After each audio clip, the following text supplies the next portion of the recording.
Hello my dear student, আশা করি তোমরা সকলেই খুব ভালো আছো। আজকে আবার একটা নতুন ভিডিও নিয়ে চলে এসেছি। এই ভিডিওতে আমি এবিটিএ টেস্ট পেপারের পেজ নাম্বার 101 থেকে যে লাইফ সায়েন্সের কোশ্চেনগুলো আছে সেই কোশ্চেনগুলো সলভ করব।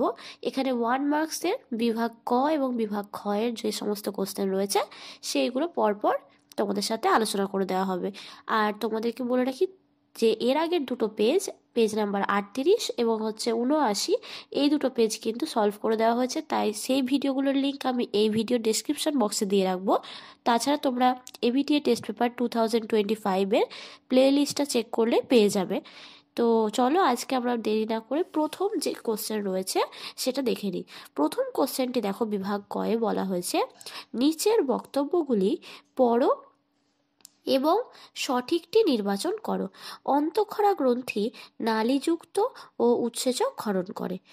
হরমোনের কাজ দ্রুত নির্বাচন গতিতে সম্পন্ন হয় ও তাৎক্ষণিক। দেহের প্রতিটি জৈবনিক কাজ একটি হরমোনের দ্বারা অথবা একাধিক হরমোনের যৌথভাবে নিয়ন্ত্রিত হয়।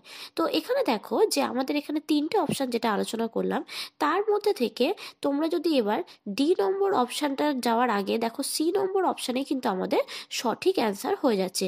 আর তাছাড়া ডি নম্বর অপশানটিও শুনে নাও যে অ্যাড্রিনালিনকে ক্যালোরোজেনিক হরমোন বলা হয়, এটিও ভুল রয়েছে। তো তাহলে এখানটাতে হচ্ছে কি যে এইটাই হচ্ছে কি সঠিক জোর, যে দেহের প্রতিটি জৈবনিক কাজ একটি হরমোন দ্বারা অথবা একাধিক হরমোনের যৌথভাবে হচ্ছে কি নিয়ন্ত্রিত হয়। তারপর চলো আমরা নেক্সট কোশ্চেন 1.2-এ চলে যাব। দেখো বলা হয়েছে 1.2 নম্বরের প্রশ্নটি একটা ম্যাচ দেওয়া রয়েছে, বাম স্তম্ভ এবং ডান স্তম্ভ মেলাতে হবে। গ্লুকাগন, ট্রপিক চলন, জিব্বেরেলিন, মেডুলা অবলাঙ্গাটা। তো এই গ্লুকাগন হচ্ছে কি রক্তে গ্লুকোজের উৎপাদন বাড়ায়। তারপর দেখো ট্রপিক চলন, ট্রপিক চলন কি করে না, তো ট্রপিক চলন হচ্ছে কি উদ্ভিদ অঙ্গের চলন উৎসের গতিপথ দ্বারা হচ্ছে নিয়ন্ত্রিত হয়। তারপর সি জিব্বেরেলিন, জিব্বেরেলিনটা কার সঙ্গে হবে, জিব্বেরেলিনটা হয়ে যাবে হচ্ছে তোমার যে দেখো বলা হয়েছে কি পর্ব মধ্যে দৈর্ঘ্য বৃদ্ধি। আর লাস্ট ডিটা হয়ে যাবে কি যে মেরুলা অবলঙ্গাটা, এটা হচ্ছে শ্বাসক্রিয়া ও হৃদস্পন্দন নিয়ন্ত্রণ করে। তারপর দেখো 1.3 নম্বর প্রশ্নে বলা হয়েছে নিচের কোন বাক্যটি সঠিক নয় তা স্থির করো। দেখো প্রত্যেকটি প্রশ্ন পড়বার সময় কোনটাতে বলা হয়েছে সঠিক জোর নয় বা সঠিক জোর, এই জিনিসগুলোর দিকে একটু খেয়াল রাখতে হবে, তা না হলে কিন্তু কোশ্চেন ভুল হয়ে যাওয়ার সম্ভাবনা রয়েছে। আর প্রতিটি ভিডিওতে আমি এটা বারবার বলবার চেষ্টা করছি যে এগুলো কিন্তু ভালোভাবে লক্ষ্য রাখবে। দেখো অপশানে দেওয়া রয়েছে ট্রপিক চলন উদ্ভিদ অঙ্গে বৃদ্ধি ঘটে, সাইটোকাইনিন পাতা ফুল ও ফলের পতন রোধ করে, জিব্বেরেলিন অগ্রমুকলের বৃদ্ধি ঘটায় এবং হচ্ছে কি হরমোনকে রাসায়নিক দুধ বলা হয়। এবার দেখো যে সঠিক নয় বলেছে, অর্থাৎ ভুল কোনটি, তো জিব্বেরেলিন অগ্রমুকুলে বৃদ্ধি ঘটায় না। তো এক্ষেত্রে এখানে দেখো এ, বি এবং হচ্ছে ডি, এই তিনটে অপশানই কিন্তু সঠিক রয়েছে, একমাত্র সি অপশানটি ভুল রয়েছে। তো তোমরা আমাকে কমেন্টে জানিও যে অগ্রমুকুলের বৃদ্ধি ঘটাতে কে সাহায্য করে। তারপর চলো আমরা নেক্সট দেখে নিই 1.4 মিয়োসিস সম্পর্কিত কোন বক্তব্যটি সঠিক তা স্থির করো। এখানে কিন্তু সঠিক নয় বলা নেই, তাহলে খুঁজতে হবে আমাদের কোনটা ঠিক। এই বিভাজনে মাতৃকোষ এবং অপত্য কোষের ক্রোমোজোম সংখ্যা ধ্রুবক থাকে। এই বিভাজনে বেমতন্তু গঠিত হয় না।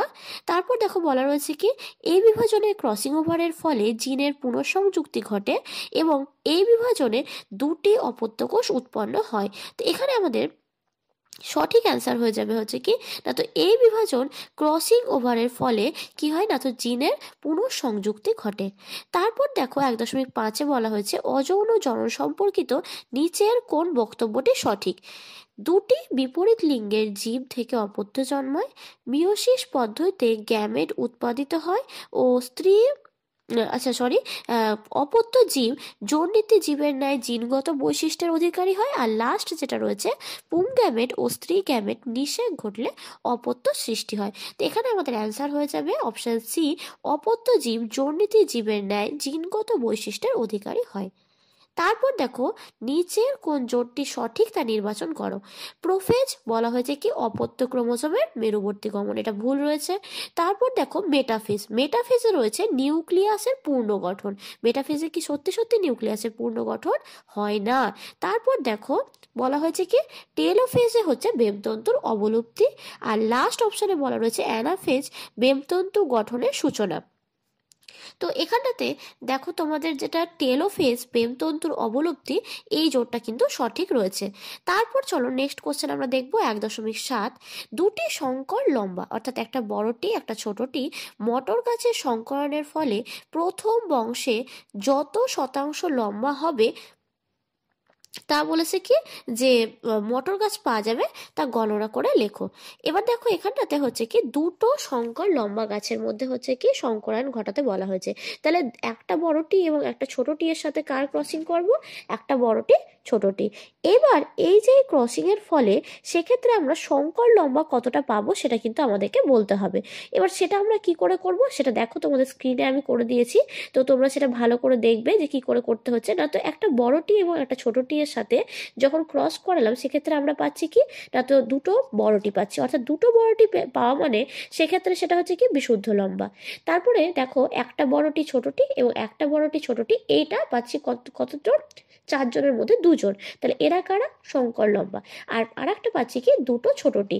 এবার দেখো যে প্রথমটা আমরা জানি কি বিশুদ্ধ লম্বা আর শেষেরটা হচ্ছে বিশুদ্ধ খর্বাকার, মাঝখানেরটা যেহেতু দুটো সংকর লম্বা আর টোটাল অপত্য আমাদের কটা হয়েছে 4টে। তো সেক্ষেত্রে আমাদের হচ্ছে কি এখানে অ্যান্সার হয়ে যাবে কি না তো 50% হচ্ছে আমাদের সংকর লম্বা গাছ পাওয়া যাবে। তারপর দেখো নেক্সট কোশ্চেন আমরা দেখে নেব। স্বাভাবিক পুরুষ মানুষের ক্যারিওটাইপ কি হতে পারে তা নির্ধারণ করো। তাহলে স্বাভাবিক পুরুষ মানুষের ক্যারিওটাইপ হতে পারে কি 44AA প্লাস হচ্ছে কি XY। নেক্সট দেখো বলা হয়েছে পাখির ডানা ও প্রজাপতির ডানা কি ধরনের অঙ্গ তা স্থির করো। তাহলে এটা কি ধরনের অঙ্গ, পাখির ডানা কি কাজে লাগে, উঠতে সাহায্য করে, অন্যদিকে প্রজাপতি ডানাও উঠতে কাজে লাগে। এবার প্রজাপতি হচ্ছে কি কীট পতঙ্গ, তো সেক্ষেত্রে আমাদের এদের হচ্ছে কি গঠনগতভাবে আলাদা হলেও কার্যগতভাবে এরা কিন্তু একই, তাই এদেরকে আমরা কি বলে থাকবো সমবৃত্তীয় অঙ্গ। নেক্সট দেখো আমরা 10 নম্বর কোশ্চেনটি দেখব। নিচের কোন প্রয়োজনে মৌমাছি ওয়াকটেল নৃত্য করে তা লেখো। এর কোশ্চেনটা এর আগের দিনও একটা তোমাদের 79 পেজে ছিল। তো দেখো এখানে অ্যান্সার অপশানগুলো দেওয়া রয়েছে যে নতুন মৌচাক তৈরি, শত্রু পক্ষের হাত থেকে এড়ানো, খাবারের উৎস সন্ধান, নাকি হচ্ছে যে প্রজননের সঙ্গী খোঁজা। তো এখানে অ্যান্সার হয়ে যাবে খাবারের উৎস সন্ধানে কিন্তু তারা এটা করে থাকে। তারপর লাস্ট আমাদের দেখো এই পেজের আর একটা কোশ্চেন রয়েছে 1.11। নিচের কোনো অণুজীবটি নাইট্রোজেন স্থিতিকরণের সঙ্গে সংশ্লিষ্ট নয় তা স্থির করো। তো অণুজীব হচ্ছে কি নাইট্রোজেন স্থিতিকরণে, সেটা হচ্ছে কি না তো হচ্ছে দেখো যে যেহেতু অণুজীব বলেছে সেহেতু হয়ে যাবে সিউডোমোনাস। তারপর দেখো 1.12তে অ্যালগাল ব্লুম যে পরিস্থিতিতে ঘটে তা হলো SPM বৃদ্ধিতে, গ্রিন হাউস গ্যাস বৃদ্ধিতে, শব্দের প্রাবল্য বৃদ্ধিতে, নাকি ইউট্রোফিকেশনে।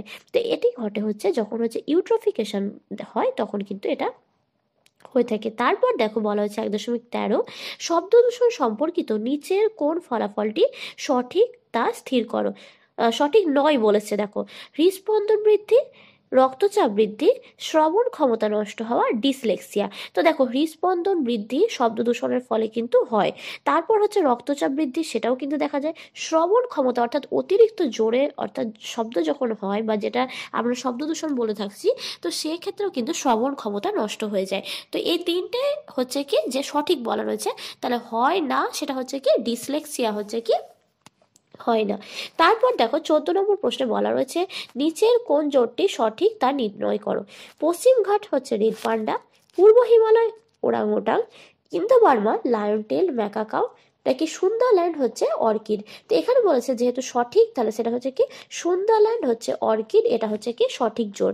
তারপর দেখো নেক্সট কোশ্চেন বলা হয়েছে নিচের কোনটি সুন্দরবনের পরিবেশগত সমস্যা নয় তা নির্ণয় করো। সুন্দরবনের পরিবেশগত সমস্যা নয়ের কথা বলেছে। দেখো খাদকের সংখ্যার ভারসাম্যের ব্যাঘাত, এটা তো অবশ্যই একটা সমস্যা। সমুদ্রের জলের উচ্চতা বৃদ্ধি, এটাও সমস্যার মধ্যে পড়ছে। তারপর দেখো মিষ্টি জলের পরিমাণ বৃদ্ধি, সুন্দরবনে হচ্ছে মিষ্টি জলের পরিমাণ বৃদ্ধি, এটা কোনো পরিবেশগত প্রথাগত সমস্যা নয়। তারপর হচ্ছে দেখো লম্বুনাম্ব উদ্ভিদ ধ্বংস, এটাও একটা কিন্তু সমস্যা। তাহলে অ্যান্সার হয়ে যাবে কি সি এরটা হচ্ছে সঠিক উত্তর। এবার আমরা চলে আসবো হচ্ছে শূন্যস্থান পূরণ বিভাগ খ। দেখো বলা হয়েছে ডিম্বাশয়ের কর্পাস লিউটিয়াম থেকে কোন হরমোন নিঃসৃত হয়। তো এখানে কি হরমোন নিঃসৃত হয়? প্রোজেস্টেরন হরমোন নিঃসৃত হয়। তারপর দেখো বলা হয়েছে কোন দশায় আরএনএ এবং প্রোটিন সংশ্লিষ্ট হয়। তো এখানে হচ্ছে G1 দশায় হচ্ছে কি আরএনএ এবং হচ্ছে কি প্রোটিন সংশ্লিষ্ট হয়। তাছাড়া তোমরা এটা বলতে পারো যে G2 দশাতেও কিন্তু আরএনএ এবং প্রোটিন সংশ্লেষ দেখা যায়। তারপর দেখো বলা হয়েছে উভলিঙ্গ ফুলের পুংকেশর অপসারণকে কি বলা হয়। তো সেটিকে কি বলা হয় না, তো ইমাস্কুলেশন বলা হয়ে থাকে।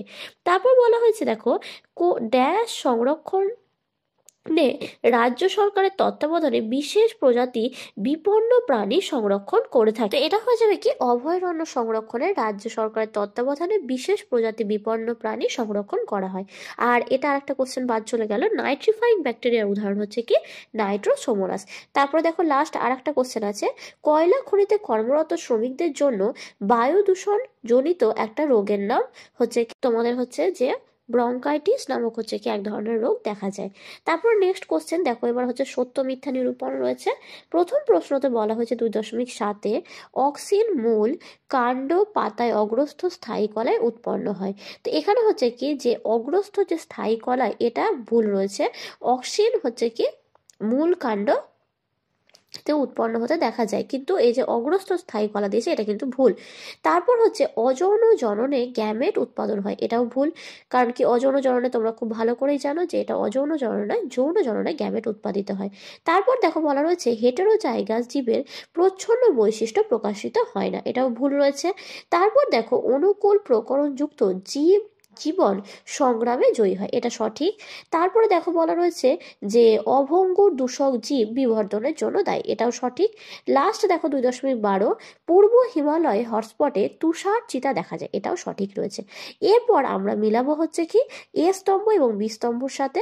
প্রথমে অপশন দেখো দেওয়া রয়েছে লঘু মস্তিষ্ক, বাম দিকে দেওয়া রয়েছে জীবন দশা, অটোজম বাহিত রোগ, রেটিয়া মিরাবিলিয়া, গির অরণ্য, আর একটা হচ্ছে পত্রজ মুকুল। তো এবার চলো আমরা মেলায় একটা করে। প্রথমে চলে আসি আমরা লঘু মস্তিষ্কতে। লঘু মস্তিষ্কর সাথে কে মিলে যাবে, দেখো এদিকে রয়েছে আমাদের যে অপশনগুলো বলা হয়েছে তার মধ্যে বি স্তম্ভে দেখো হচ্ছে দেহে ভারসাম্য রক্ষা করে, এটা হচ্ছে কি লঘু মস্তিষ্কের কাজ। তারপর হচ্ছে জীবন দশা, সেটা হচ্ছে কি নন হিস্টোন প্রোটিন সংশ্লেষে সহায়তা করে। তারপর 2.15 অটোজোম বাহিত রোগ হচ্ছে কি আমরা জানি থ্যালাসেমিয়া। আর তারপরে দেখো 2.16 রেটিয়া মিরাবিলিয়া, সেটা হচ্ছে কি না তো আমাদের হচ্ছে রেটিয়া মিরাবিলিয়ার সাথে হয়ে যাবে দেখো অপশানে, হ্যাঁ এই যে এটা হয়ে যাবে যে মাছের প্লবতা বৃদ্ধি করে। লাস্ট দেখো আর দুটো বাকি আছে, গির অরণ্য সেটা হচ্ছে এশিয়াটিক সিংহ, আর পত্রজ মুকুল হচ্ছে কোথায় দেখা যায়, পাথরকুচিতে দেখতে পাওয়া যায়। তাহলে আমাদের দেখো মোটামুটি সবগুলোই প্রায় শেষ হয়ে গেছে। আর এবার এই বিভাগ ক্ষয়ের লাস্ট পোর্শনটুকুটাই বাকি আছে। দেখো 2.19 বিসদৃশ শব্দটি বেছে লেখো। অকিউলোমোটর, ভেগাস, ফেসিয়াল, গ্লসোফারেঞ্জিয়াল, এগুলোর মধ্যে সব থেকে আলাদা কোনটা সেটা জানতে চাওয়া হয়েছে। তো আলাদা কোনটা হয়ে যাবে, অকিউলোমোটর স্নায়ুটা আলাদা হয়ে যাবে। তারপর দেখো কোন হরমোনের প্রভাবে বৃক্কের নেফ্রন নালীতে জলের শোষণ বৃদ্ধি পায় এবং মূত্রের পরিমাণ কমে যায়। তো এটা হবে অ্যান্টি ডাইউরেটিক হরমোন বা ADH। নেক্সট দেখো বলা হয়েছে যে নিচের সম্পর্কযুক্ত একটি শব্দ জোড় দেওয়া আছে, প্রথম জোড়টির সঙ্গে বুঝে দ্বিতীয় শব্দটি বসাতে হবে। পুনরুৎপাদন প্ল্যানেরিয়া, তাহলে হাইড্রার কি হবে বলতো, হাইড্রাটা তোমরা প্রত্যেকেই জানো কি হয় সেক্ষেত্রে, তো এটা হচ্ছে কি না তো কোরকোৎগম প্রক্রিয়াটি দেখা যায়। তারপর দেখো বলা রয়েছে যে কোন বংশগত রোগ রক্ততঞ্চন ব্যাহত হয়। তো এটা হয়ে যাবে কি যে তোমাদের যেটা হচ্ছে হিমোফিলিয়া যে রোগটি, সেক্ষেত্রে হচ্ছে কি এটি ব্যাহত হয়। তারপর দেখো বলা হয়েছে ডারউইনের অভিব্যক্তি সংক্রান্ত মতবাদের একটি সিদ্ধান্তের নাম হচ্ছে কি যে প্রাকৃতিক নির্বাচন। তারপর 2.24 দেখো বলা রয়েছে নিচের চারটি বিষয় তিনটি বিষয়ের মধ্যে যে কোনো একটি বিষয়ের মধ্যে অন্তর্গত, চিড়িয়াখানা, এক্সিটু সংরক্ষণ, বোটানিক্যাল গার্ডেন, ক্রায়ো সংরক্ষণ। তো এটা হচ্ছে কি এক্সিটু সংরক্ষণের মধ্যে হচ্ছে কি এই তিনটে, বাকি যে তিনটে রয়েছে চিড়িয়াখানা, বোটানিক্যাল গার্ডেন, ক্রায়ো সংরক্ষণ অন্তর্ভুক্ত। তারপরে বলেছে ফণিমনসার কাটা কোন অঙ্গের রূপান্তর, এটা খুবই সহজ কোশ্চেন, পাতার রূপান্তরিত রূপ। তারপর হচ্ছে কি যে জলাভূমির সংকোচন, বনভূমির পরিমাণ হ্রাস, জীবাশ্ম জ্বালানি ও অতি ব্যবহার, এটা কি করছে না তো এই ঘটনাগুলি সম্পর্কিত বিষয়টি কি নির্ধারণ করো। অর্থাৎ হচ্ছে কি যে জলাভূমির সংকোচন তো এটা অ্যান্সার হয়ে যাবে হচ্ছে কি ক্রমবর্ধমান জনসংখ্যা বৃদ্ধি। তাহলে এইখানে আমাদের পেজ 101-এর যত কোশ্চেনগুলো ছিল সমস্তটা কিন্তু সলভ হয়ে গেল। তাই তোমাদেরকে বলবো আবারও যে পরের দিন আবার নতুন পেজ নিয়ে আমরা আলোচনা করব। আর তোমরা যারা আমার চ্যানেলে নতুন ভিডিও দেখছো তারা অবশ্যই আমার চ্যানেলটিকে সাবস্ক্রাইব করতে ভুলো না, আর বন্ধুদের মধ্যে ভিডিওগুলো শেয়ার করে দিও। থ্যাংক ইউ, ভালো থেকো সবাই।